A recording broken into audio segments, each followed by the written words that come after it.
Just when I thought I couldn't find my way out, yeah, I searched the God in me to find my way out. I know it can seem way out, but the Creator flows to and through me from way out. I'm talking way out, yeah, yeah, yeah. See, if you believe in the God in you, it's a better place. Creating the force and the power to live a better day. Know that love and joy and peace is one in all of the same space. That you were chosen just like God. Can mine, can mine. How can mine your energy? That's right. How can mine say? Only you can make the change. How can mine shine your energy? How can mine shine so bright from darkness to light. Hey, hey, hey. From darkness to light. Yeah. And you'll find your way out. Yeah, yeah. Oh, it won't seem way out. Yeah, yeah, yeah. The power of God will flow through you from way out.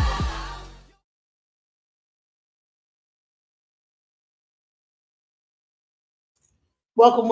This is Alchemized Energy. I'm your host, DJ Genesis. Let me tell you something. So, after I did the Tommy Sotomayor live stream, it was brought on to other channels. They decided they want to comment on it and this, that, the other. You got this guy right here who's like, oh,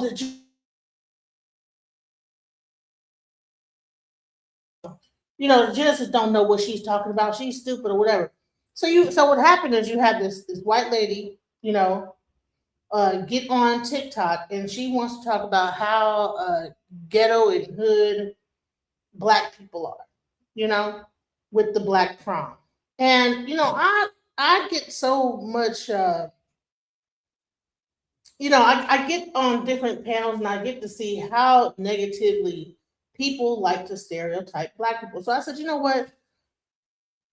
I'm seeing things on TikTok. I'm seeing all the stuff where people are even going out. It's a lot of racism going on because of this new political climate. And I'm seeing like that people are just feeling like really like they just want to just talk ish about Black people. Just talk negative 100% about Black people. And I said, you know what? Let's go back to let's go back and just do a little bit of Black history. You know what I'm saying? Because we're gonna cut it out just constantly just saying about all these negative things about Black people. Like we ain't contribute nothing to society. We just over here just doing nothing.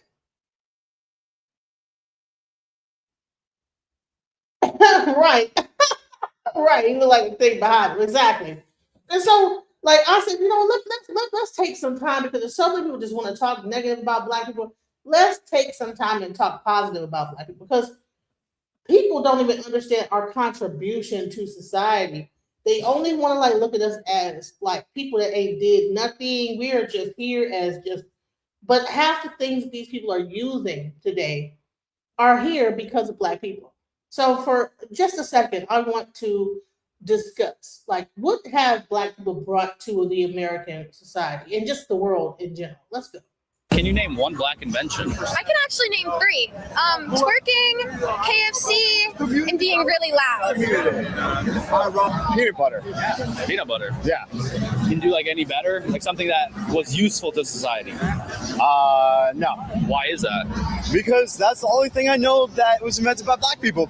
Man, so do you understand how ignorant people are when it comes to even understanding who Black people are and what they contributed? And the thing is that I don't even think that these millennials know, not millennials, these Generation Z or whatever the hell you want to call them. A lot of us are so caught up in the political climate that we're so quick to down the Black race, And people, you see what he says. The only thing he know that we created was peanut butter. He don't know anything, and people have no idea of the contributions that we have made and continue to make in society. So let's go. Let's talk about it. Peanut butter. That's it. Why do you think there's literally almost nothing else? I don't know. Does it have to do with them them being black? Huh? Does it have to do with them being black that they're not able to invent as much stuff? Possibly. Possibly. Yeah. Like, people think life started in Africa, right? And Africa is one of the most resourceful continent. So why couldn't they invent something before the Arabs had to bring them the wheel? I don't know. But why are people scared to say that? Like, obviously people have their strengths and weaknesses. Like, we could acknowledge that black people, you know, they sprint the fastest. There's most of the NBA is black. Why can't we say? Well, it's just like that, for example, like with like physicality aspects, like it just matters. People really think that we are just only physicality. We just have a stronger body, you know, that we're just stronger physically, but we don't have any kind of mental anything when it comes down to society. They believe that everything that's on this earth, that is everything that's in America, that's being created, there's no black people behind it whatsoever. And here's the thing. When they do talk about black people, it's about hood prom and they want to focus on all these different things, but we are way more. Okay? We're way more than just like people just putting up decorations on the door. And this is an open panel discussion. So I did put the StreamYard in a link. If you guys have any trouble actually hitting it, clicking it, just type in StreamYard.com, ABJ833M458, and you'll be able to come up and make a statement. I need to see you before you come up, and please don't do no nonsense. As far as, there are the fat ones did it too. Yes, there's fat people that probably created some stuff too, okay? I don't know why people say dumb shit. You know, anyways, let's go. On like the genetics, you know, and they usually say because, you know, with slavery they had like them procreate with the strongest and fastest, whatever, but it just comes down to like your genetics. I don't know. Where was the first ambulance service created in the U.S.? That's right, Pittsburgh. Right here in Pennsylvania. First ambulance service, 1967. It was Freedom House. And it was pioneered in the black community. All communities were being failed. You called emergency services. It was basically the police. They'd come by, they'd throw you in the back of a police cruiser, take you to the emergency room, no care. And what these 25 black men and women did, who were pioneers, the first paramedics in the United States, what they did was the first EKG in the field, the first intubation, the first shock, electrodefibrillation of the heart. That was done here in Pennsylvania by these EMS workers at Freedom House. And the reason why it was black workers is because as bad as things were everywhere else, it was worse in the black community. It was because these people, when they called the police, they weren't always greeted with, let's get you to the hospital, greeted with skepticism, greeted with a lot of doubt and suspicion. This was the community that needed it the most. But this was the model for the rest of the nation. And I think it's important as we celebrate our 250th anniversary that we don't whitewash, we don't push this aside, we don't shrink from our history, we talk about it, we learn from it. Do y'all remember when Trump said they taking all the black jobs? I bet you he wasn't thinking about this black job. Let me tell you something. Let's talk about one important black job that many of you have today, being a paramedic. Let's get into it. We must put America first. This is a nation that invented the light bulb, the telegraph, the television, the telephone, the computer chip, the smartphone, the GPS, the integrated circuit, and even the internet. Basically, we invented everything. What is left? We invented everything. This right here is one of the whitest things that Trump could have ever done. He's being a white man. This is what a white man does. He comes, he conquers, and takes credit. They always been doing. And then you know what? Blacks thought was the best option. It made it to where it was easier for them to take credit for our work. You wanna know how? Martin Luther King. Martin Luther King made it to where there's no more segregation, but now there's integration. And now we come together. And now it's just easier for them. Now they ain't gotta go to a whole different country on the other side of the world to take credit for someone else's work, because all the people that's doing all the amazing work, it's inside of their country, under their rules, following their laws, under their shelter. It's easier. Now they're right next to us. The enemies are living next door. Now you got people who think that white people invented the computer chips. White people invented the telephone. White people invented everything. Even white people have accomplished. 97% of inventions were made by Europeans. And there's actually a website when they say like the traffic light or peanut butter was invented by black people. I don't think they've invented anything actually. It's really a website that like fact checks these black inventions, and you look deeper into it and usually they're all from white people that they might have added something or it was like completely stolen. So why are we not taught about that? Wow, there's a site debunking black inventions. Yeah, I didn't even invent peanut butter. So I don't think they've invented anything actually. Is this a measuring contest of which race is better? Do you see something in us that we probably don't even see in ourselves? Do you look at us like so superior to the point that you have to say, look, you didn't make that, you're not that good? It's similar to like, if there's a really, really attractive girl and there's a girl who's maybe not as attractive and not getting as much attention, she goes out of her way to basically go, hey, she's a liar, she's ugly. Everyone clearly sees that. When it comes to beauty, you are being disrespectful because you don't have something or you feel inferior. You need to work on yourself instead of tearing down that beautiful woman. That's how we see it. Why do you need to stand so high above black people? Why do you need to keep on making it a thing where you keep on telling the world that you're better? If you're really going to be a racist, then you should be a true racist and not use anything or be involved with anything that was invented or created by blacks. Do you want a list? The ironing board, the refrigerator, the baby carriage, the shoemaking machines, the traffic signal, the incandescent light bulb, the folding bed, the mailbox, air conditioning, elevator. You want me to go on? Black people invented everything. Happy Black History Month. Economics. All of the world's economic systems, including both socialism and capitalism, can be traced back to ancient Black civilizations. Money itself was an invention of these ancient civilizations. Across ancient Africa, India, and southern China, cowrie shells were used as currency at least 5,000 years ago. Healthcare. Black people developed the world's first training programs for healers, the first medical schools in Africa over 20,000 years ago.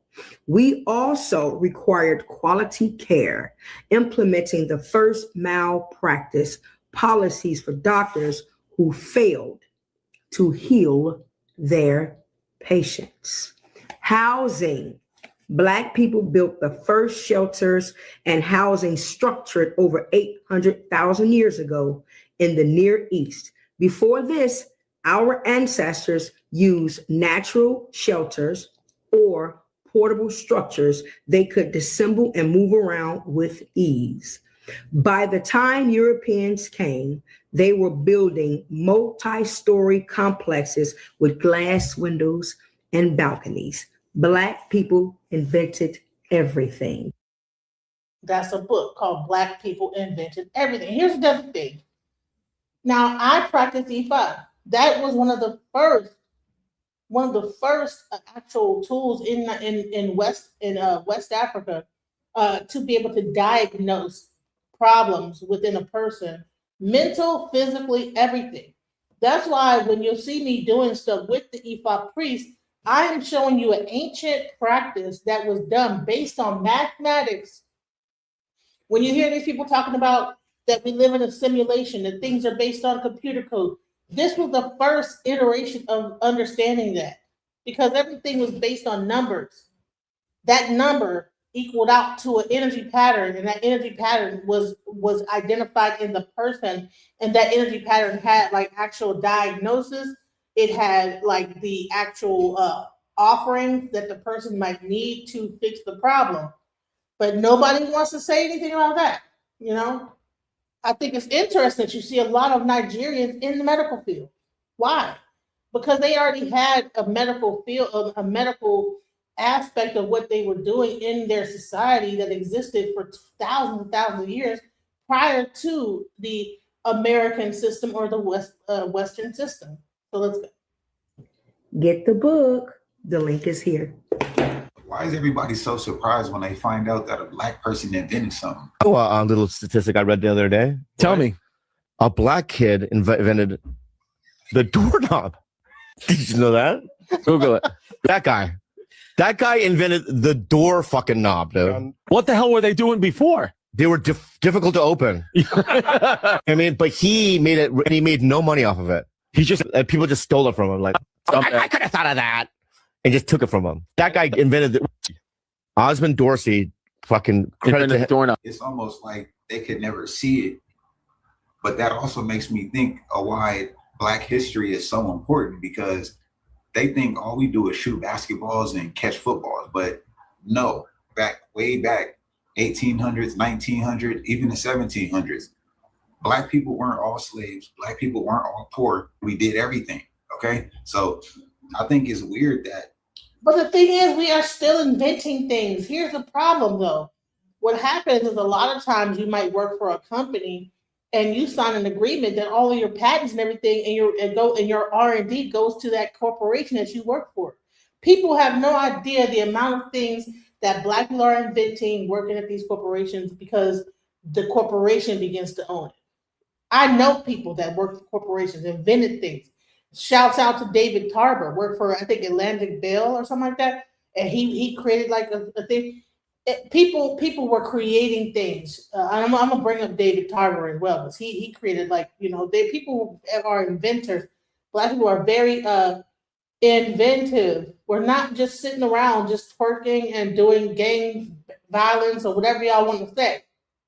Let's go. Even today in 2025, we still see Black people as like this subhuman group that like barely invented the wheel or something. No, Black Americans been out here in these streets inventing stuff. Just like this brother right here, Osborne Dorsey, who invented the doorknob and got the patent in 1878. You get what I'm saying? So shout out to him and his relatives that are still here. But no, Black Americans. And here's the thing, is that a lot of times we would invent something, but whoever was the slave owner would actually get the credit for inventing it. So it wasn't just a matter of this way. We just didn't do nothing. We did plenty on here. So I get tired of only hearing about Black people just being just these worthless people doing ghetto stuff, doing nothing, whatever. I get tired of that. Americans been out here in these streets. You can just look up the millions and millions of things that we had our hands on. Everybody around the world copies African Americans and then yet disrespects them. GPS is a Black woman. Well, 3D imaging is a Black woman. Laser eye surgery is a Black woman. Escalators a Black inventor. Elevators a Black inventor. The roller coaster, the cell phone, our video games is Jerry Lawson. Mary Van Brighton. In 1966, she invented the home security. You're talking about open heart surgery, Daniel Hale. Plasma, Charles Drew. We can keep going. Surgical equipment. Black people inventing, just constantly inventing. And they took everything and lied. And Black people are still thriving. Black women have the highest degrees in America. These are the same women that were operated on with no anesthesia, but they're number one in academics. Atrocities that African Americans have been through, I'm surprised we are this peaceful. All right, racists, let's talk about the part of history you like to tout the most, Black inventions. And along with those inventions comes the receipts. Racist America has pretended for far too long that Black people haven't created or invented most things, if not every single thing we use daily. They like to pretend that the toolbox of life just appeared out of nowhere, or that it was gifted by some default white guy. Then they act shocked every single time a Black Indigenous American shows up in the patent record. This pattern in history of gaslighting and erasure ends now. So why don't we break the spell with a hit list of under-referenced Black American inventors whose work you touch, hear, and rely on every single day, whether you say their names or not. This is what I call the not-so-familiar list. James E. West co-invented the electric microphone in 1962. That tiny capsule in smartphones, laptops, hearing aids, and almost every modern mic, brought to you by a Black man, James West. George Edward Alcorn Jr. built the imaging X-ray spectrometer in 1984 that sharpened space and materials research. NASA named him Inventor of the Year. Translation, he built the instruments that actually see what the naked eye can't. Black brilliance. Meredith Gourdine pioneered electro-gas dynamics, devices like incinerate cut smoke and industrial pollution. He engineered the actual physics. David N. Crosswaite Jr., architect of modern HVAC controls for big buildings. He has 39 U.S. patents, some of which include heating systems for Radio City Music Hall, as well as Rockefeller Center. So when you visit these places, your climate comfort is running on David's math. Walter Lincoln Hawkins created durable polymer cable sheathing so telephone lines could survive the sun and harsh weather. Otis Boykin designed precision resistors that stabilized consumer electronics and pacemaker controls. George Carruthers invented the far ultraviolet camera / spectrograph used on Apollo 16 to image Earth's atmosphere and interstellar space.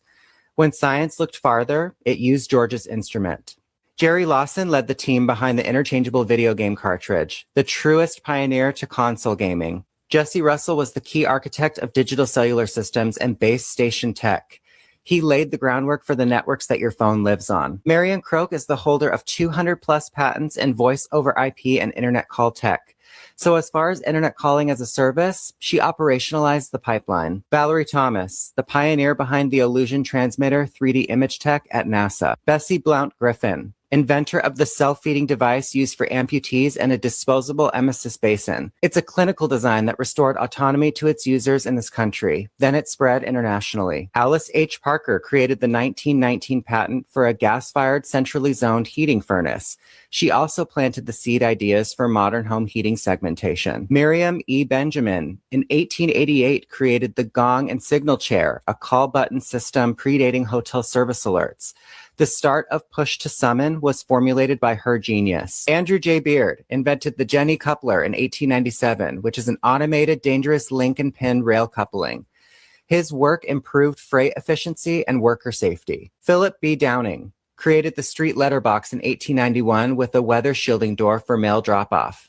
Yes, a black man created the mailbox. John Stannard, in 1891, he invented the non-electric refrigerator and compact oil stove, the pioneer of non-electric appliances. Richard B. Spikes, he iterated the automatic gear shift and most automotive safety systems. Lloyd Hall, he advanced food preservation, using safer curing salts, using spice sterilization, and antioxidants. He created the industry-level shelf life. So what was the point to all of this? Reality reads like this list. Black Americans were already here, already building, and already creating everything. Designing the microphones inside your phone, the networks under your texts, the heat in your building, the optics in your space science, the cartridges that built an entire gaming industry, the clinical tools that dignify autonomous care, and the dull metal boxes swallowing your mail on the corner. Erasing the creativity and the genius of the original people isn't accidental. It's an act of violence. You can keep pretending you invented everything, sure. Or you can look around, call things what they are, and stop living on lies. Pretending to be superior in technology and a spiritual power you can't even use. The entire world can see the limitations of racists. The big question is, however, why can't you? I actually did not know anything about Black women inventors, but I do now. Marie Van Britten Brown invented the home security system because in 1966, she was like, I live in America. Alice Ball cured leprosy. Then a white man took the credit, of course. Dr. Patricia Bath invented a laser tool to remove cataracts. She was also the first Black female physician to receive a medical patent. Mary Beatrice Davidson Kenner invented the sanitary belt, which later became the pad, and companies literally rejected her because she was Black. Marjorie Joyner made the permanent wave machine. It helped Black women, it helped white women, and then it helped the world. Did she get rich? Absolutely not. Sarah Boone created the modern ironing board. She was born enslaved, and before Sarah, people only used planks. Valerie Thomas invented a 3D illusion transmitter. It's used for medical imaging and television. She worked at NASA, and they still use her technology today. Dr. Shirley Jackson worked on caller ID, call waiting, and touch tone phones, so you could ignore people more efficiently. She was also the first Black woman to earn a doctorate from MIT. Sarah Good invented the fold-out bed. It used to transform into a desk. She was the first African-American woman to receive a U.S. patent. Marian Croak developed voice-over internet protocol. She literally made the internet talk. She holds 200 patents, and I hold grudges. Thank you. Do y'all remember when Trump said, they taking all the Black jobs? I bet you he wasn't thinking about this Black job. Let me tell you something. Let's talk about one important Black job that many of you have today, being a paramedic. Let's get into it. Did you know that the modern emergency medical service, EMS, owes their very foundation to a Black-led team? Yes, sink it in. So let me take you back into the 1960s and introduce you to Freedom House Ambulance Service. Give it to him, give it to him. 1967, Pittsburgh, Pennsylvania. Come on, y'all. They launched the Freedom House Ambulance Service. This was staffed with primarily Black men and women. Now, y'all did hear the woman part, right? Men and women, Black. From undeserved neighborhoods, y'all. This wasn't just a job. It was a lifeline for their community. So at the time, ambulances were basically glorified taxi services. Think about it. Now, this really needs to be a movie. It really needs to be some kind of historic movie because Black people saving lives before the whole program was even thought of, and they made I told you, Black people are the blueprint. Mm-hmm. And there was no national standard for emergency medical care. But the Freedom House, they changed it all. Now, they weren't just drivers. They were highly trained professionals who could administer CPR, manage airways, and even provide advanced life support. All I can say, when Black people get together, we share that knowledge. Let's do this. I'm about to certify you. I'm going to teach you right because we about to save lives. Can you imagine? These Black paramedics were the first to set the standards for the EMS protocols we use today. Y'all, give it up. So their work was so innovative, it became the blueprint for modern paramedic training. Sick man. They proved that people from marginalized communities could not only thrive in these roles, but excel. Yet, despite their excellence, they were faced with what? Every story has this. When we shine and when we glow, and here comes the hate. Hold on, y'all. You never knew how it was going to turn out. It was a gamble. It was up to us at Freedom House to provide that care that they were not going to get from the police. Freedom House ambulance service really turned into an incredible success story. We didn't realize that in the very backyard of the Hill District, you had the father of CPR, Dr. Peter Saffer. Dr. Saffer wanted to show that people they marked unemployable was really just waiting on opportunity. They were Black, they were trained, and they were keeping people alive. This is my first big call, and I'm going to save this person's life. Faced with constant racism and systemic barriers, in 1975, the city of Pittsburgh disbanded. Imagine that. The Freedom House and replaced it with a citywide EMS system, erasing their legacy for decades. If y'all caught the clue already, this pattern is in a lot of stories that I keep finding, right? Black people thriving, making a system that actually works. Then it gets somehow burnt down, tore down, taken, and it's revamped into whiteness. It was never a white thing. But here's another thing. It's like, do you guys even know that the school free lunch was made by the Black Panthers? That even like going to school and getting a free lunch because you were low income, that was from the Black Panther movement. So all y'all people that probably, go to school and you're probably on welfare, whatever, that free lunch, that whole thing of giving like the low income kids, that was from the Black Panther movement. This is what I'm talking about. Let's go. I'm gonna need y'all to take a pen, piece of paper, write it down. Because I want y'all to remember, every time you see an ambulance, I need you to remember that the jobs of saving lives began with paramedics, was pioneered by Black men and women who fought to prove the worth in a system that didn't even value them. Stealing from Black people is like, I swear that this country's hidden, it's not even hidden anymore. It is literally written between the lines. You get what I'm saying? So if you find somebody famous that supposedly have invented something, you know what I do? I check and see what Black person was around them around that time. And then I go research that person. And guess what I find? The innovation of whatever was created or invented came from that person. The paperwork was stolen and they made it their own. I keep finding it. Freedom House didn't just save lives. They redefined what it means to be a paramedic.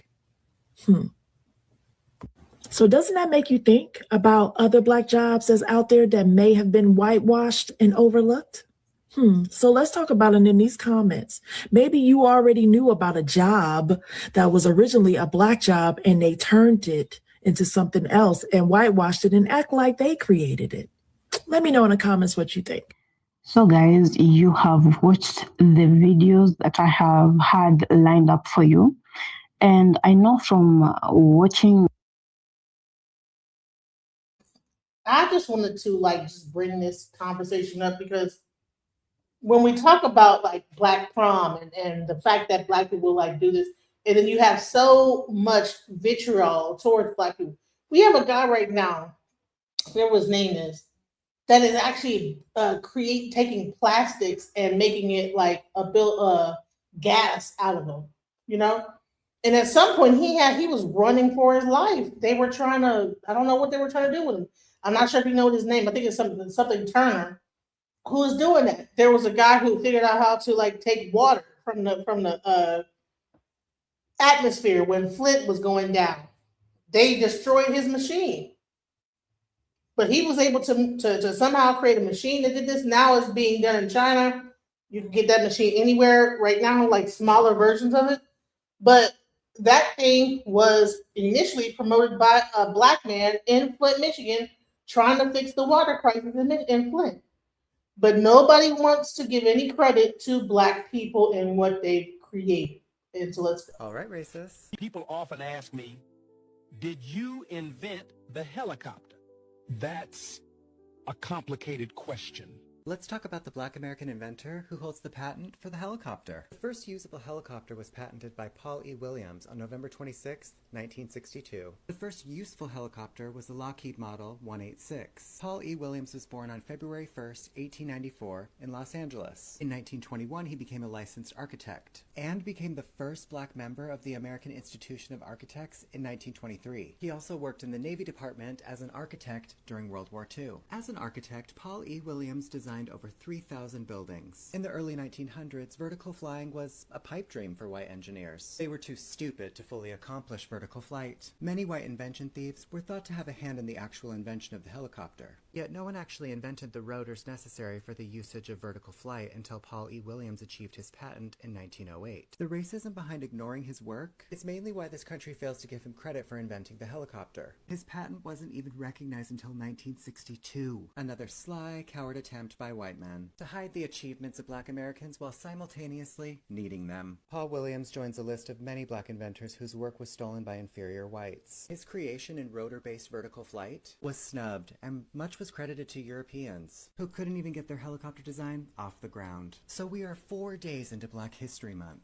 and we have yet to come across an invention or monumental invention by another race in this country. Was there anything that Native Americans invented in this country? Oh yes, that's right. Natives were building kayaks and inventing snow goggles that they can use on their reservations in the Grand Canyon, while black Americans were committing the indigenous acts of building helicopters and designing homes. All right, racist. So you may not look at all the family and immediately say that. You would just say, oh, they're black. You know, they're Gullah Geechee. But we also have indigenous ancestry.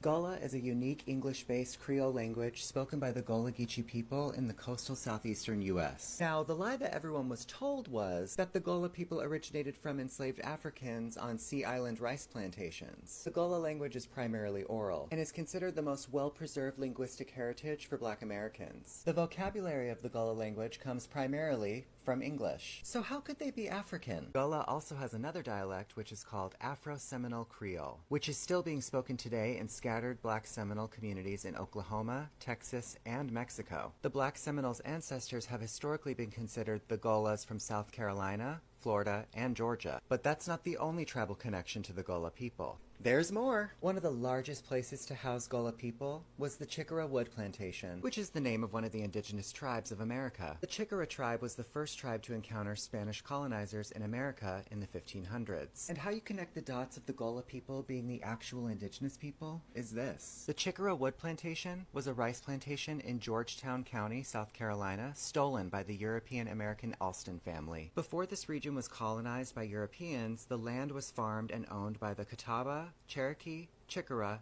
Edisto, Petey, and Santee tribes for hundreds of years. So if there were people farming on these lands already, they want us to believe they brought non-English speaking people to a land they know nothing about to farm on land that already has farmers, which is a contradiction to the transatlantic slave story about the Gullah Geechee people. Because if there were tribal lands before with rice farms, that means the same people working the farms were the same people who owned the homes. And if they needed labor so bad for the farms, wouldn't you just use the farmers who currently operate the farms? The answer is yes. Yes, and that's what they did. Per the Government National Parks website, where I found this historical data, they made a disclaimer concerning the lack of facts for enslaved Gullah people, which is proof of a paper genocide. And per Google, in the 1900s, many indigenous non-federally recognized groups in South Carolina, including descendants of the Chickasaw, were classified as free persons of color or mulatto in census records. The exact same thing Walter Plecker did in Virginia. So don't ask indigenous Black Americans, what's your native language? It's Gullah, just like the first tribe spoke. And if you're from the South, you're either typing in it, speaking it, or cosplaying it.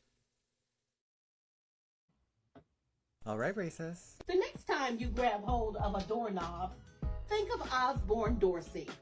Dorsey, a Black man, invented the doorknob in 1878. Let's discuss the invention that gave everyone with a home privacy. The invention of the doorknob. Think about it. At home, at work, in stores, we're always relying on doorknobs. Doorknobs are the unsung heroes of our safety, privacy, home protection, and personal space. We have Osborne Dorsey, who was born in 1862, to thank for that. In the 19th century, people used to rely on leather straps or latches to keep their doors shut. Neither method was secure or convenient. However, a 16-year-old genius had a solution. In 1878, at the very youthful age of 16, Osborne Dorsey received a patent from the U.S. Patent Office. His initial patent request was for a device he named the door-holding device. Dorsey's design included a knob-like shape, described in his patent as a case or cap which could be easily attached to doors with screws, which is the foundation of the modern doorknob as we see today. It took time for people to embrace this new invention, but once they did, the doorknob became a game changer. Fast forward more than 100 years, and Dorsey's idea has evolved into an essential part of daily life. Modern doorknobs now feature advanced designs, from sleek minimalist styles to smart locks with keyless entry, which has evolved his invention, blending security and technology. These innovations build on Dorsey's original concept, proving how one brilliant idea can shape the way we live and interact with our spaces. So anytime you step outside into the world with racism as your personality, don't forget that the device that you touched to exit your home was crafted by the very people you hate. There's not a city, a reservation, or home that Dorsey's invention hasn't touched. The peace and the security that was robbed from Black Americans didn't stop them from inventing safety and security for others.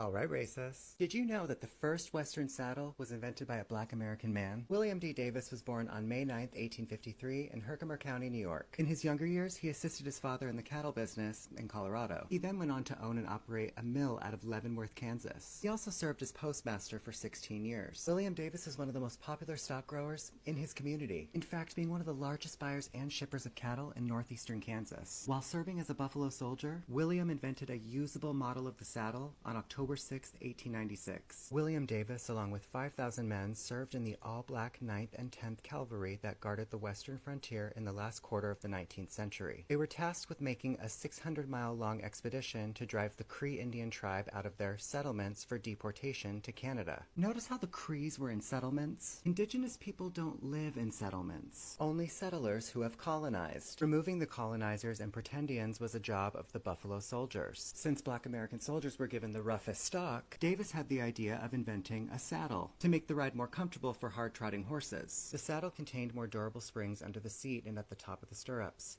His invention made riding easier for cavalry, cowboys, and mail riders. This is just further proof that not only were Black Americans here first, but they're the actual cowboys and the Indians. I imagine that the first people to touch horses on this land would by default be the first to invent the saddle. All the Europeans love to claim that the Siberians were first, yet they clearly weren't the first to be riding horses in the 1800s. And now this will archive yet another failed attempt at the destiny swap. If you all were here first, did you just sit around with nothing until Black Americans showed up? Because it's clear, Black Americans invented everything. All right, racists. Anything mechanical that came with variations and interchangeable parts was all created and mirrored after Henry Blair's original design for that seed planter. Let's discuss an American inventor who became the second Black American to receive a U.S. patent. But first, let's start at the foundation. One of the first crops on this land was the indigenous corn. Corn is a staple in the Black American household. As indigenous people, the Black Americans found ways to innovate kitchen science by transforming how everybody enjoys corn. Black Americans have turned corn into cornbread, fried corn, corn fritters, corn chowder, and the star of today's show, grits, which were invented by the Muskogee Creek Indians, so it was important that the indigenous farmers had the ingenuity to match their efficiency. In comes the genius, Henry Blair. Henry Blair is renowned for his inventions of the corn planter and the mechanical cotton planter. He was born in Glen Ross, Maryland in 1807. He was never enslaved. And how we know that is because enslaved people couldn't register patents with the United States government. So the indigenous Black Americans who hold patents and are inventors were never enslaved. Henry Blair managed his own business as a commercial farmer. It is also worth noting, Henry Blair is the only inventor denoted as a colored man in the records of the U.S. Patent Office. On October 14, 1834, Blair received his patent for his mechanical corn seed planter. His corn planter resembled a wheelbarrow, with a chamber fixed to the bottom that disperses the seed. After the seed is dispersed, rakes attached to the back of the wheelbarrow drag over the seed to cover them with soil. Henry Blair's corn planter resulted in more efficient crop planting and resulted in greater overall yield for farmers. According to an 1836 article from the Mechanics magazine, Blair's invention was conjectured to save the labor of 8 men. Just 2 years later, on August 31st, 1836, Blair obtained his patent for his mechanical cotton planter. The device is essentially an adaptation of the corn planter, just optimized for cotton. So the second Black American to hold a U.S. patent before slavery ended built a device to harvest indigenous crops. What does that tell you about the inventor? It tells you that he has indigenous knowledge. It also shows you that the original people of this land are the ones inventing and creating. Thoughts, guys? The link is in the chat.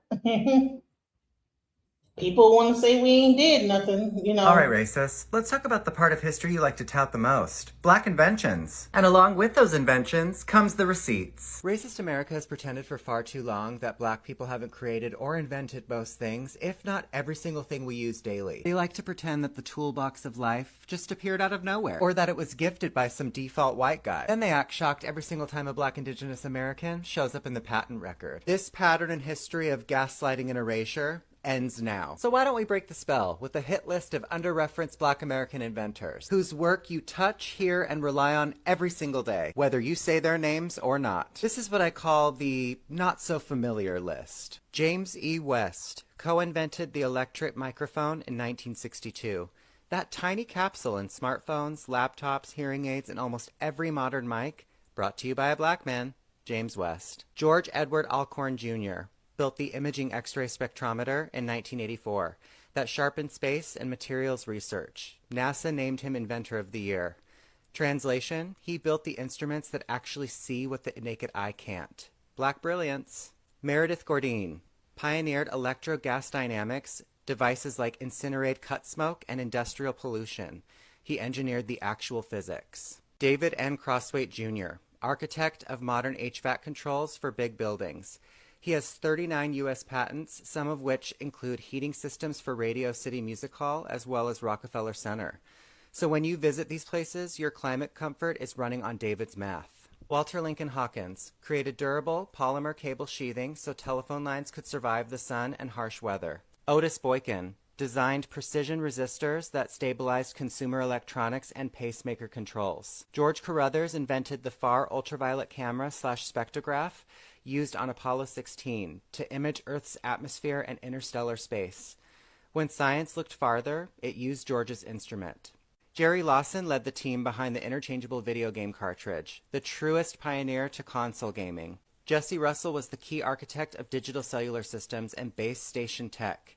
He laid the groundwork for the networks that your phone lives on. Marion Croak is the holder of 200+ patents in voice over IP and internet call tech. So as far as internet calling as a service, she operationalized the pipeline. Valerie Thomas, the pioneer behind the Illusion Transmitter 3D image tech at NASA. Bessie Blount Griffin, inventor of the self-feeding device used for amputees and a disposable emesis basin. It's a clinical design that restored autonomy to its users in this country. Then it spread internationally. Alice H. Parker created the 1919 patent for a gas-fired centrally zoned heating furnace. She also planted the seed ideas for modern home heating segmentation. Miriam E. Benjamin, in 1888, created the gong and signal chair, a call button system predating hotel service alerts. The start of push to summon was formulated by her genius. Andrew J. Beard invented the Jenny coupler in 1897, which is an automated, dangerous link and pin rail coupling. His work improved freight efficiency and worker safety. Philip B. Downing created the street letterbox in 1891 with a weather shielding door for mail drop-off. Yes, a black man created the mailbox. John Stannard. In 1891, he invented the non-electric refrigerator and compact oil stove, the pioneer of non-electric appliances. Richard B. Spikes. He iterated the automatic gear shift and most automotive safety systems. Lloyd Hall. He advanced food preservation, using safer curing salts, using spice sterilization, and antioxidants. He created the industry-level shelf life. So what was the point to all of this? Reality reads like this list. Black Americans were already here, already building, and already creating everything. Designing the microphones inside your phone, the networks under your texts, the heat in your building, the optics in your space science, the cartridges that built an entire gaming industry, the clinical tools that dignify autonomous care, and the dull metal boxes swallowing your mail on the corner. Erasing the creativity and the genius of the original people isn't accidental. It's an act of violence. You can keep pretending you invented everything, sure. Or you can look around, call things what they are, and stop living on lies. Pretending to be superior in technology and a spiritual power you can't even use. The entire world can see the limitations of racists. The big question is, however, why can't you?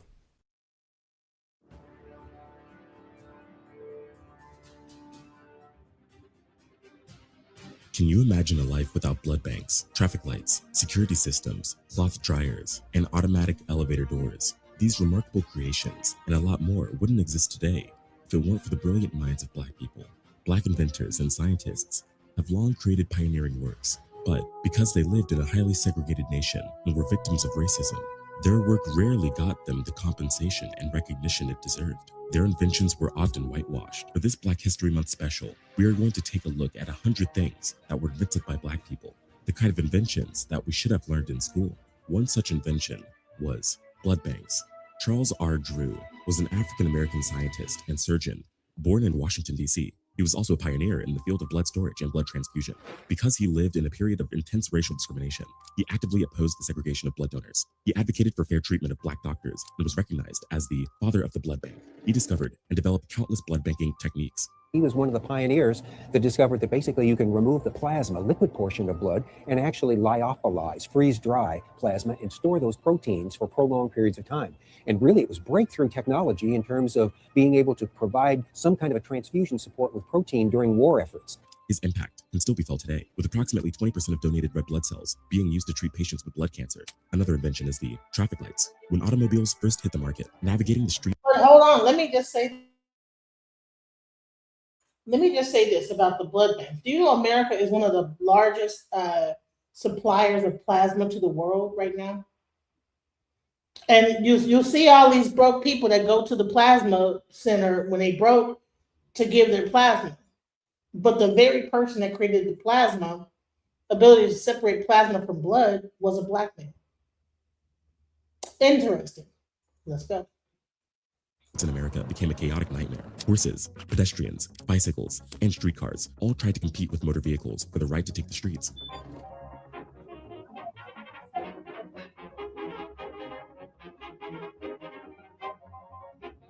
The first traffic lights that were used in the US appeared in the 1910s. They were mounted on intersections and only had two lights, red and green. But drivers didn't have enough time to react, and this caused a lot of traffic accidents. Garrett Morgan was the son of an enslaved parent from Ohio. Even though he only finished elementary school, he came up with a remarkable solution that would completely revamp the way people use traffic lights. There was a madhouse out there. Drivers jockeying for position, changing lanes or turning without even glancing to see if somebody else was barreling through the intersection. Enter Clevelander Garrett Morgan, credited with inventing this first-of-a-kind traffic light. Before the light went up near East 105th and Euclid Avenue, a light bulb went off in Garrett Morgan's... In 1923, Morgan patented the first three-way traffic signal, the traffic light we use today. Morgan introduced the yellow light to help inform drivers of when they had to prepare for traffic to stop. His invention helped transform modern America and create a safer space for both drivers and pedestrians. But when it came to safety, nothing could outmatch the home security system. Marie Van Britten Brown. Today, over 24 million households have home security cameras. But did you know the first one was created by a nurse from Queens? Explore the untold story of Marie Van Britten Brown. A Black woman born in Jamaica, Queens, New York, invented the very first home security system with her husband. She received a patent for it in 1969. Her concept was very different from the one we use today. It was more complex and very expensive to make. As a result, it wasn't manufactured on a large scale. However, it provided the necessary guidelines to create modern CCTV security systems. The next invention on this list is the cloth dryer. George T. Sampson was a black man who invented the early version of the automatic clothes dryer back in 1892. This device came with a frame that would allow the user to suspend garments above a stove so that they could dry faster. Before Sampson's innovation, clothes dryers in England and France took the form of ventilators. They were basically barrels with holes. Sampson's invention also functioned as a ventilator, but eliminated the necessity for an open flame. It was a lot more practical and efficient. Another interesting invention was the automatic elevator doors. In the mid-1800s, people didn't like to ride elevators because they were unsafe. At first, they were an industrial invention. They were used for moving factory goods. With the invention of the safety brake and other safety precautions, elevators became more personal and safer to use. Passengers communicated directly with an elevator operator who guided the traffic. This person opened and closed doors, told the people where to stand, and so on. It just seemed unbelievably fantastic. Tourists to America in the 1850s and 60s went out of their minds when they encountered an elevator. There's a story of the Duke of Devonshire who went to New York and he tried an elevator, and then he wrote home to his family to say, "I just rode on a vertical railroad." But some buildings didn't have an operator, and there were many people who accidentally fell to their deaths because they had to manually operate the doors. Alexander Miles decided to improve the elevator experience even further. This black inventor came up with doors that would automatically open and close. He introduced a series of rollers and levers that would automate the entire process. Another invention that became widely available was the folding cabinet bed. In 1885, Sarah Good made history as the first black woman to obtain a U.S. patent. After moving to Chicago, she opened up a furniture shop. It was in this store that she invented a groundbreaking idea, the folding cabinet bed. Since most people lived in smaller homes, they didn't have enough space to fit their furniture. So, she came up with a concept that would accommodate small spaces and still be useful for daily use. Another invention is the gas mask. Garrett Morgan, the same man who invented the 3-light traffic lights, came up with another idea that solved a serious problem that plagued scientists for years: smoke inhalation. But this invention was born out of a tragedy. On March 25, 1911, there was a fire at the Triangle Shirtwaist Company in New York. The Triangle factory fire was devastating around the country because it highlighted the need for reform in safety practices. 146 workers died, most of them from carbon monoxide poisoning. Morgan, who used to work in the garment sector, wanted to create a portable product that helped reduce the risk of inhaling smoke. Morgan's inventor brain began to think. He imagined a situation where firefighters could enter a raging blaze, wearing a breathing device that gave them time to rescue victims. He invented the very first safety hood and smoke protector. Next on our list is the improved ironing board. The Chinese started ironing clothes 2,000 years ago. The original iron was made of copper, stone, and iron pieces, baked on fire, and then applied to fabrics. But people needed more practical and improved versions. They wanted a durable and light ironing board that could be used for ironing custom-fitted dresses made with tiny waistlines and corsets. Every woman in the 19th century had trouble ironing these garments. They were tight at the wrists and puffy on the shoulders. Sarah Boone was a black woman who received a patent in 1892 for creating an ironing board that could handle these challenges. Another invention is the refrigerated trucks. Before there was refrigerated transport, people used snow and blocks of ice to keep their products cool. In the 1800s, ice harvesting was a common practice. Ice blocks and salt were used for food storage, preservation, and food transportation, but it wasn't a reliable or safe option for long-distance travel. Frederick Jones revolutionized the industry. He invented the very first system for mobile refrigeration. Jones and Joseph Numero, a local merchant, founded Thermo King Corporation. When his boss asked him to figure out a way to keep food from spoiling during overland transportation, Fred Jones went to work. What he came up with was the world's first system for refrigerated transportation.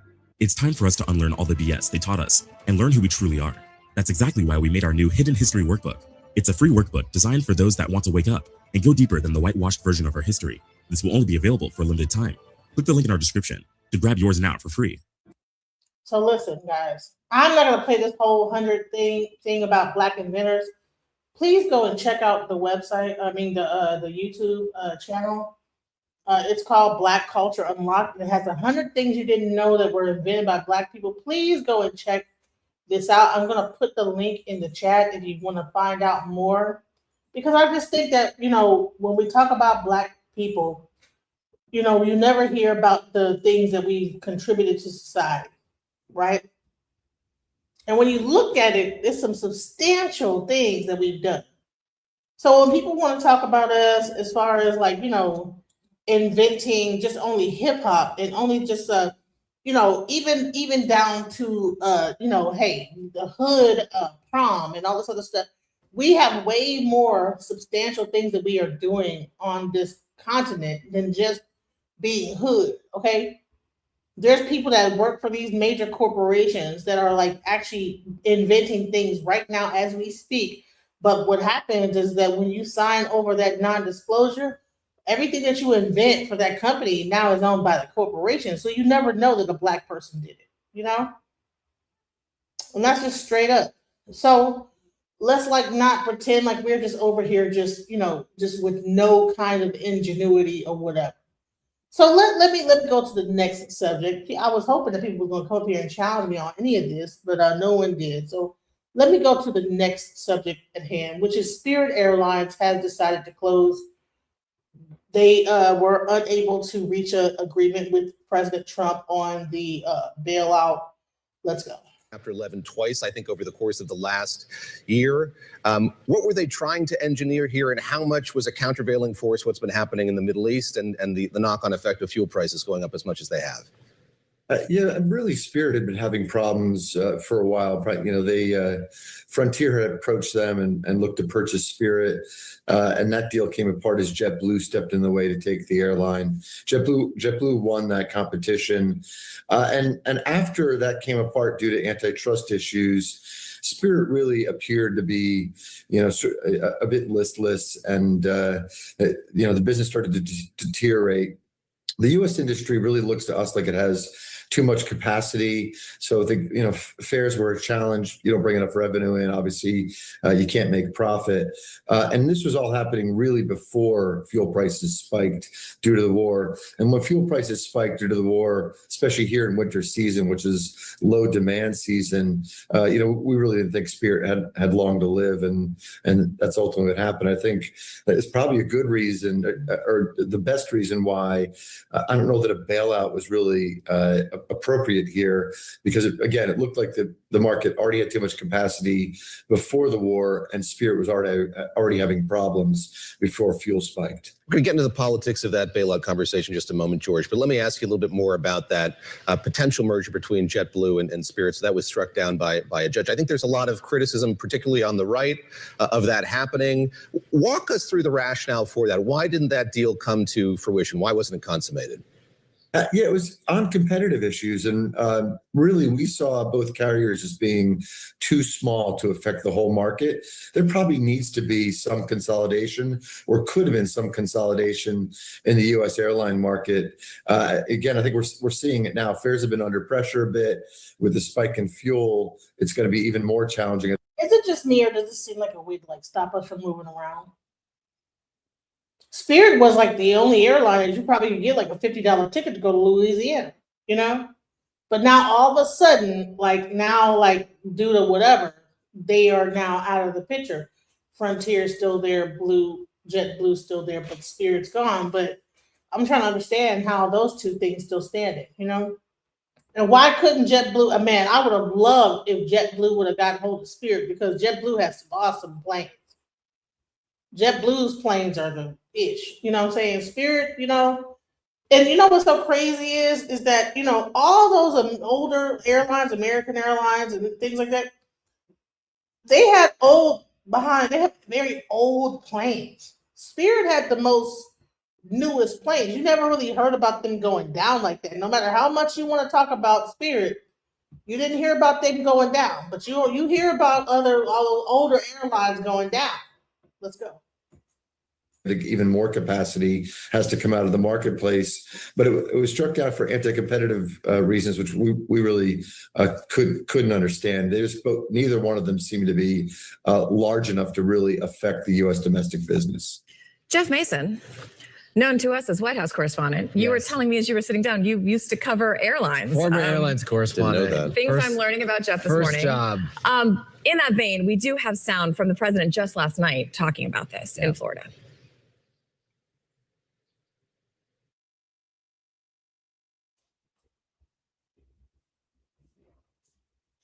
What's going on? It's one of those things. We'll do it or we won't. We'll have something for you today or tomorrow. We helped out Intel, and we ended up making $40 billion. So we're looking at Spirit, different kind of a thing. But we're looking at Spirit, and we can help them. We will, but we have to come first. We're first. It's America first. So why did the president want to get involved here, and what made it fall apart? A couple of different things. I mean, number one, the president likes good deals, as you heard him just say, and that sounds like that's one of the primary reasons why it fell apart. Number two, just sort of interestingly, Spirit Airlines has a lot of business in Florida, not too far from where he has his estate in Mar-a-Lago and West Palm Beach. That may have played a role. I don't have reporting to support that, but that just seems like a logical conclusion.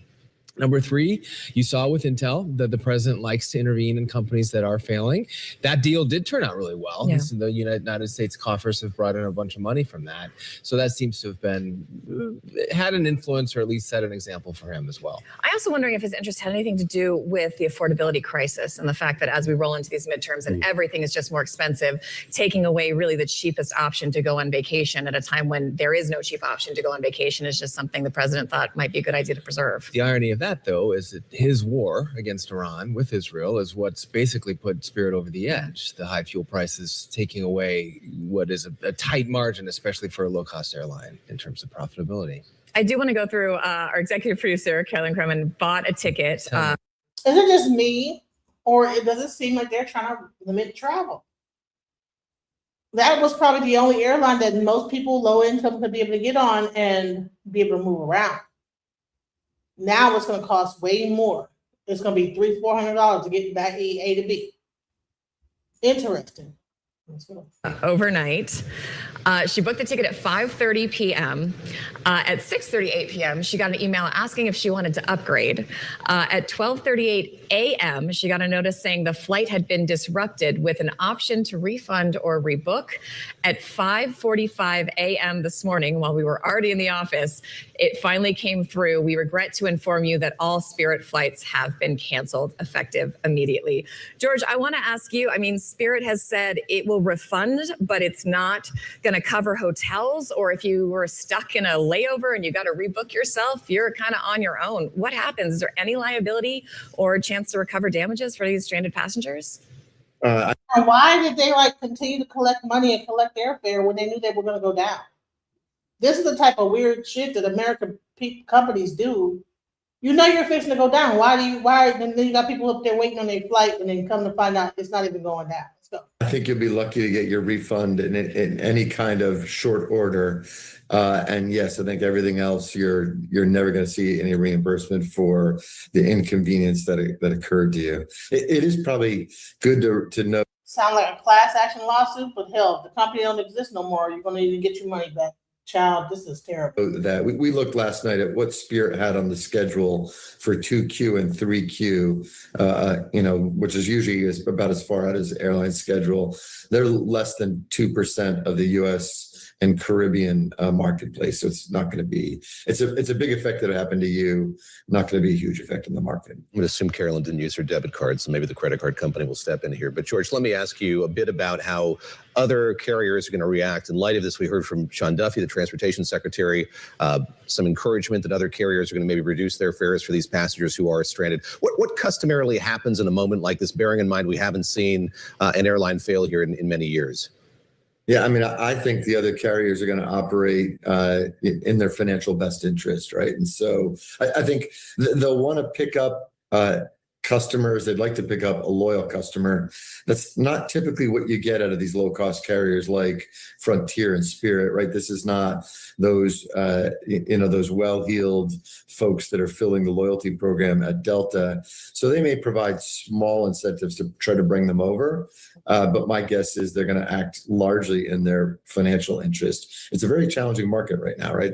Fuel has moved twice, it's doubled, and the airlines have to recoup that in order to stay profitable. None of them will be as profitable in 2Q, if you believe their guidance, as they were in the last 2Q. So they're really scraping to try to find ways to boost fares, boost revenues. And I think they'll use the opportunity to increase fares. Looking at this sector, looking at these ultra low-cost carriers, there was this meeting in Washington, I think about a week and a half ago, with the Transportation Secretary. So you had the CEOs of Allegiant and Frontier and Sun Country going to Washington to make their case. What does that say to you about the health of this sector broadly? Yes, Spirit's a unique case. It was dealing with issues for a much longer time, as we've been discussing here, George. But some of the pressures that were brought to bear on Spirit are shared. I think it's funny that they say, well, it's already been dealing with issues and this, that, the other. All airlines deal with issues, have layoffs. I mean, come on. They keep trying to throw that in there. Well, you know, what do you think is going to happen? You know, it's always been dealing with issues. Come on now. By a lot of these other carriers. Yeah, it's a very challenged business in the U.S. And so, first, ultra low cost is, you know, I sort of equate it to like a Ryanair type airline in Europe. Doesn't seem to have taken off as well in the U.S. And lately, the dynamic in the market is very challenging, right? Because if you look at the big full service carriers, you look at United and Delta, especially, the way they're running their business right now is they have these big premium programs. Man, this sounds like a leveraged buyout. What they're going to do is shake Spirit out of their airline, buy all their airplanes, and shake them out the market because they were too low. They were doing it too low. Shake them out the market, up the airline prices, and then, you know, flights are going to be astronomical. And then everyone's going to be traveling via car to get to where they have to go to because people can't afford to like fly anymore. And so now you're going to have like the roadways being over, you know, filled with cars getting to be. And then that's going to be messed up by the gas prices. Like, let's listen. This is crazy. Programs where they give their loyal customers, you know, they have a credit card, they buy their dinners and they buy their groceries on that card, and the airline sells miles to the credit card company and generates a bunch of revenue on that. Right? Delta makes some $4 billion or so a year on that. Then they use premium, front cabin, extra leg room, all kinds of crazy things to boost revenue. And remember, in the back of all of their airplanes, I tell people, is a little Spirit Airlines or a little Frontier. They sell those fares. They can tighten those down a bit to be very competitive against Spirit and Frontier, cover the marginal cost of flying that airplane plus a little bit. If they fill the airplane 90, 100%, they get great efficiencies. They've subsidized a bit of the back of the airplane, and they're taking Spirit and Frontier sort of, you know, they're hurting them in the marketplace. So in the U.S., because we don't see this dynamic in Europe and other parts of the world, they don't have the credit card fees that they can count on in other parts of the world. In the U.S., I think this model is getting very challenging. And so I think that we're going to have to see a slim down in those low-cost carriers in the U.S., I think, in order to keep them viable. Jeff, I want to ask you about Sean Duffy and the Transportation Department under this administration versus the last administration. We saw Pete Buttigieg very aggressive with airlines, with passenger rights, with things like that. Has this administration pushed back as much with airlines? They seem to generally not like regulations. So where do we stand with all that? I think that's true, although I think it's also not consistent with what one would normally have thought of as conservative political values to be intervening in the marketplace at all. And that's one reason why you saw Ted Cruz being pretty critical of this potential government bailout, and kind of strange bedfellows with Elizabeth Warren, who is not conservative, who is also saying, what is the U.S. going to get out of this bailout? So certainly, I don't think they would want to compare themselves to the Biden administration. That said, there's been some criticism, as George was mentioning, from the right about the fact that it was the Biden administration that knocked down Spirit's proposed merger on antitrust reasons. The other thing, as long as we're talking airlines, if I can geek out a little bit about airlines, we'll allow it. I appreciate that. Jeff. George was talking about Ryanair, and I covered the rise of Ryanair in Europe in the early 2000s, and it is a totally different model. Europe, people jump from one country to another. The tourists, particularly in Germany, jump over to Italy, jump over here. The UK too. When I was there in 2005, as a really broke student, I got like a £40 ticket to Italy. I was going to say, you probably could have gotten one for £5. Yeah. I mean, that was the model for Ryanair, and they just get butts in seats. That's what they say. Just fill those airplanes with people who are paying low fares, but increasing traffic and getting a lot of people into the plane. And that's just a different model in the U.S. Jeff, let me ask you, pick up on something you said just a moment ago, which is the president's appetite for making deals like this one. My sense is it would have been a $500 billion investment and $500 million investment, excuse me. And then there would have been these warrants for ownership of the airline if they came through the bankruptcy. That evolved a bit over the course of the last few weeks, but we've seen it with Intel. We've seen it with other companies. This is a thing that he is proud to pioneered and continue to do, it seems. It's part of his political DNA to be a businessman. That's where he came from. He came from the world of business, not from the world of politics. But the airline business, which George can tell you a lot more about, is a lot tougher than Intel. And to own 90% of a low-cost airline that was already struggling would have certainly been a tough business venture for the government. And that sounds like Trump knows the airline business. So was the government trying to actually own Spirit Airlines? Was that the deal, to sell it to the American government, and then what? Interesting. I guess he was in it. He's seen an airline fail as well, I should say. Trump Air was a concern for a time. Also seen a university fail and a bunch of other ventures fail. Yeah. He's got some experience in failure in the business world as well. Man, this is crazy. So Spirit Airline is no more. What do y'all think about that? No more Spirit, no more cheap flights for $40. You know, that's going to be interesting how that affects people trying to travel. Is it going to be people just on the road? You know, let's go. Spirit Airlines is canceling all flights. They did it expeditiously. So to all the girls that's going to Hawaii, come on back, bring it back. Y'all better be booking with Delta. Like I said, Delta. I'll start over. Sorry, guys. I reloaded, but it'll be in my Airlines is canceling all flights. They did it expeditiously. So to all the girls that's going to Hawaii, come on back, bring it back. Y'all better be booking with Delta. Like I said, Delta. I'm a Delta girl. Yes, y'all looking for the economy prices. They couldn't afford the gas prices. They say 17,000 workers out of job. My heart goes out to them. Y'all start filling out them apps. Delta's hiring. What about American Airlines? You got some sorry ass workers over there, and they're ready to get some new, fresh faces. So if you want to be a flight attendant, apply with Delta. And the minute somebody start acting up, maybe that'll start changing the attitude, the way that people do their job. Don't spend your whole life on somebody else's job thinking that you're not replaceable. Like Beyonce said, you must not know about me. They can have another you soon. When you walk out that door, somebody's already in your place. Spirit. You was the cheapest. Spirit, you gave them hell about their bags. Spirit, you did all that, and y'all shut it down. You better go to Delta. And by the way, get your Amex card, because I don't pay for baggage. I don't pay for upgrades. I don't pay to be in the lounge. I don't pay Uber. I don't pay doing hotels. All I'm saying, Delta. I love to fly the shows. Sorry, Spirit. We got the Spirit, yeah, we got the Spirit, yeah, we got what? They ain't flying no more, they cancel.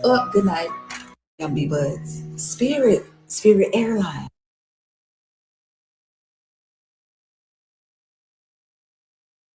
Funny, you know what I'm saying? You know, we always got to give our opinion on something. We we funny with it, but man, what do y'all think about this? Spirit Airlines is gone now.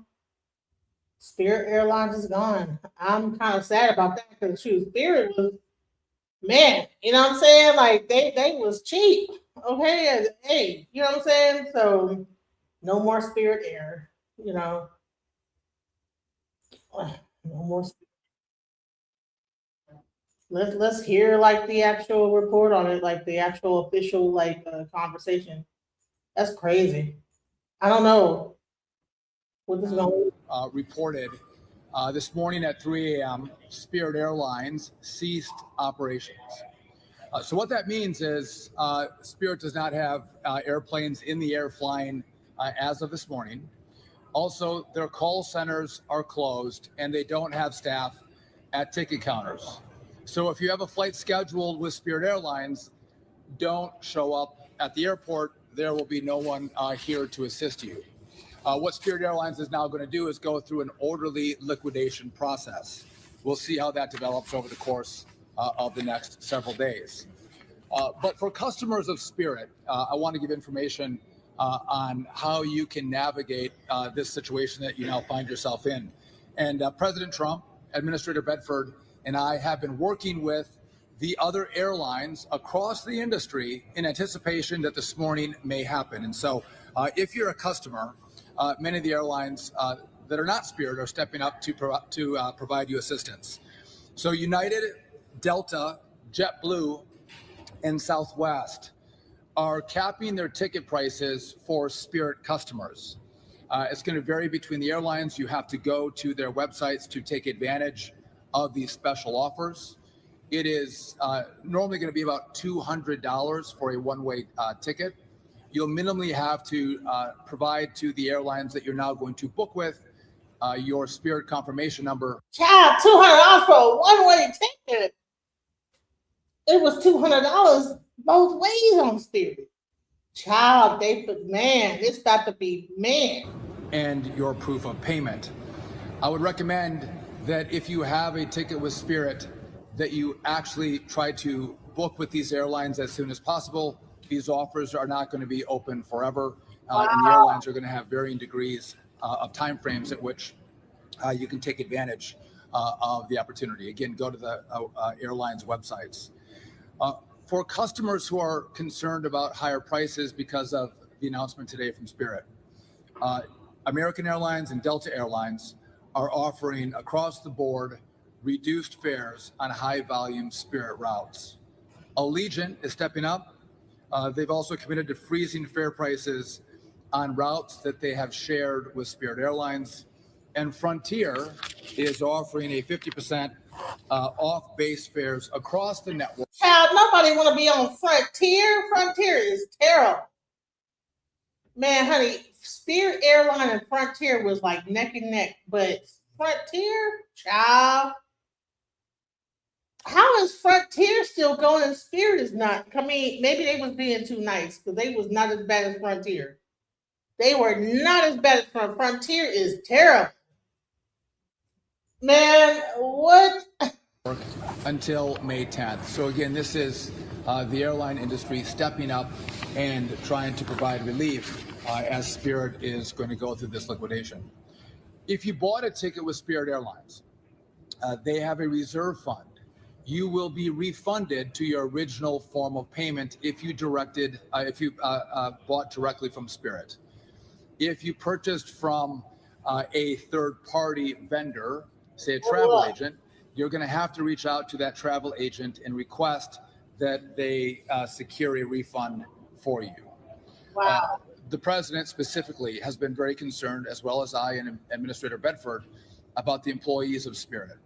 And we're concerned about could they be stranded in certain destinations. So most U.S. carriers are extending travel pass benefits.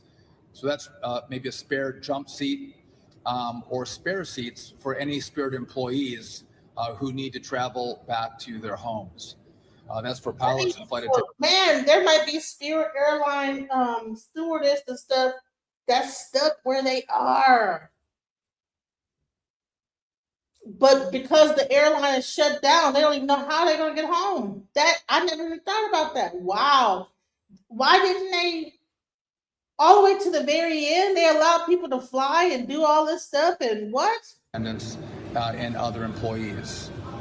They've also offered Spirit team members preferential employment interviews. So again, there's there's demand for aviation workers. So even American and United have drafted or crafted microsites for Spirit employees to potentially jump the queue, and get preferential treatment in the application process for the many airlines that are now hiring, whether it's pilots, flight attendants, baggage workers, or even those who've worked in the call centers. You can go to the individual websites to see what's offered by each of the individual airlines. I'll take your questions in a second, but I think it's important to talk about why are we here today. There was a proposed merger between JetBlue and Spirit, and Joe Biden and Pete Buttigieg, along with the Biden DOJ, decided that they did not want that merger to take place. And at the time, the Biden and Buttigieg DOJ bragged and said, as they canceled the option for this merger, that this was a victory for U.S. travelers who deserve lower prices and better choices. Now, many at the time said this was a disaster. This merger should have been allowed. And this today would indicate this is not better for travelers. This is not better for pricing. This is not better for competition. Actually, it's worse. We had an airline go down because the markets were trying to allow two airlines to merge, make them stronger, and offer more competition for the American consumer. Also, Elizabeth Warren at the time cheered the blocking of the merger, saying that this was a Biden win for flyers. So again, I think it's important that we always look with a keen eye when airlines want to merge. We care about pricing for consumers. We care about competition. But if the markets are saying there needs to be a merger because there's health issues with one of the airlines or more than one airline, we have to take a look at it and make sure we make the right choices. And in this situation, history has judged the denial of the merger between JetBlue and Spirit through the Biden administration with, I think, a view that it was a massive mistake. So we have been engaged again with the airlines for the last several days as we saw the potential of this wind down happening. And again, I want to thank the airlines in America for stepping up. The biggest airlines, the low-cost carriers, taking care of employees, taking care of customers, making sure that prices remain affordable, but also those travelers who could be stranded can actually get home. With that, happy to take any of your questions. Yes. The president said yesterday that the deal was possible, but only if it was a good deal. Obviously, that didn't happen yesterday, and then you go for 9 hours. Can you talk about where the breakdown was? What was the sticking point? Yeah, so the question is about the president yesterday said there's a potential for a deal, but it had to be a good deal. There was a number of ideas being floated on how the government could step in and be helpful to Spirit Airlines. The president was like a dog on a bone, trying to figure out a way to keep Spirit afloat. He was concerned about the employees of Spirit. I was in the Oval many times hearing him talk about the employees and the customers. In the end, this was a creditor issue. Again, they have the final say of whether they want to do a deal with the government. But also from the government's perspective, we oftentimes don't have $500 million laying around in a spare account that we can put into a bailout of an airline. So there was creative thinking on how it could happen. Those two things never materialized. There was a significant effort. They have $1 billion to send people into space, but they don't have $1 billion to save Spirit Airlines. Interesting.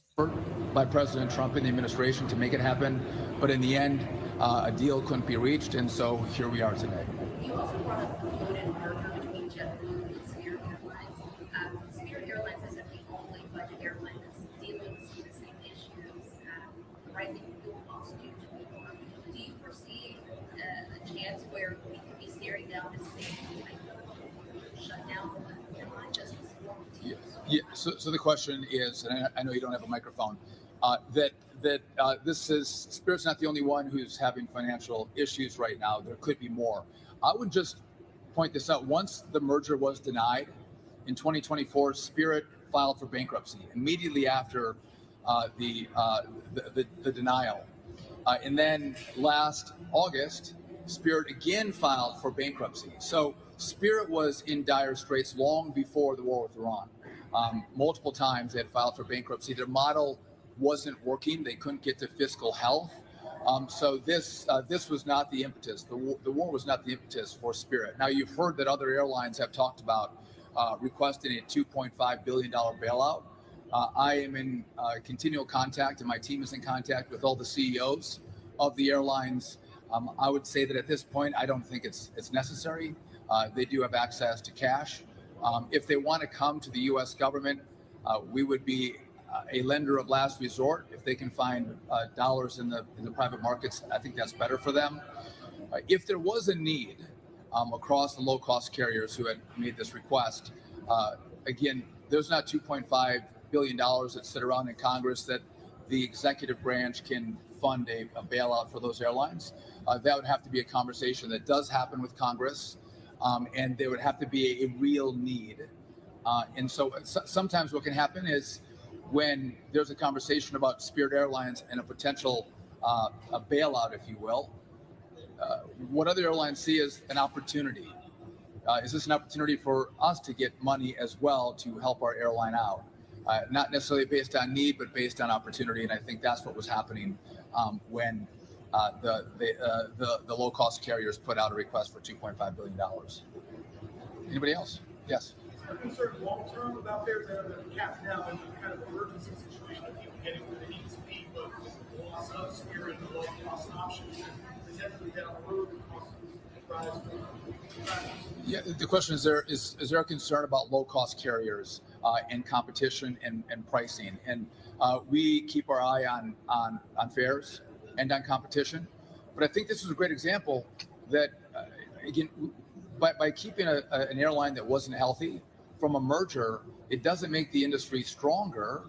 It created problems in the aviation industry. I want a lot of airlines. I want a lot of healthy airlines. I want the more premium airlines, but I also want a healthy a group of low-cost carriers. And that's going to, I think, give the American people different options, different prices to travel across the country. And so do I think what Spirit announced today is going to impact that? I don't. Are there some financial issues with some of the low-cost carriers? Yes, but they have access to capital, and many of them are well-run businesses.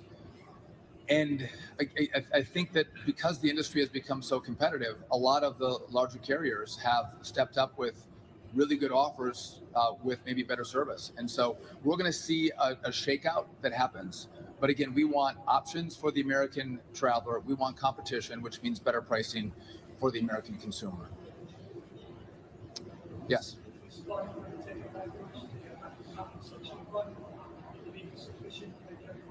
Yeah, so the question is about the fund for ticket holders. That was held in reserve by Spirit Airlines. So if you bought a ticket and hadn't flown that ticket yet, the dollars that you used to buy the ticket, those are held in reserve by Spirit Airlines. And so that money is there. And so refunds will flow to the original form of payment for those who had booked a ticket. So yeah, we feel very comfortable that you will get a refund for the portion of the flight that you didn't fly. But again, you have an opportunity. Some are for 5 days, some are for a couple weeks with other airlines who are going to offer you a special deal, special pricing. Because again, the problem is if any of us go online and try to book a ticket for today or tomorrow, those prices are pretty high, right? You get better pricing the further out you book. Well, if you're a Spirit passenger, well, you have an airline that ceased operations, so you have to book a ticket in the next day or two. And so the other airlines are responding to that by providing beneficial booking opportunities and pricing opportunities. But again, you have to do it sooner rather than later. Have your confirmation number ready and your proof of payment, and the airlines will step up and give you better pricing to travel the final legs of your ticket so you can get home. Anybody else? I'll just leave you guys with one last point, is that this department, this administration was not surprised by what happened today. We were aware of all the options and potential decisions that Spirit was going to make.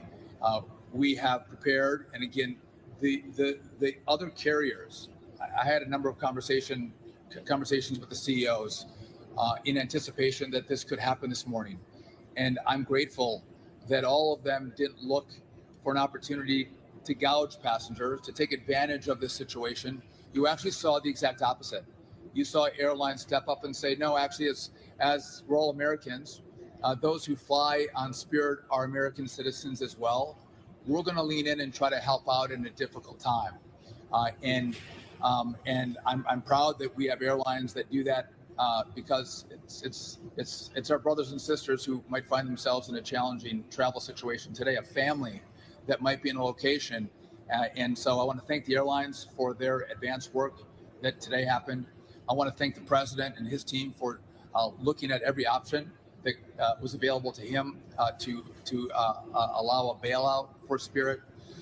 But in the end, I think after today, we are going to see a stronger competitive market in our airline industry.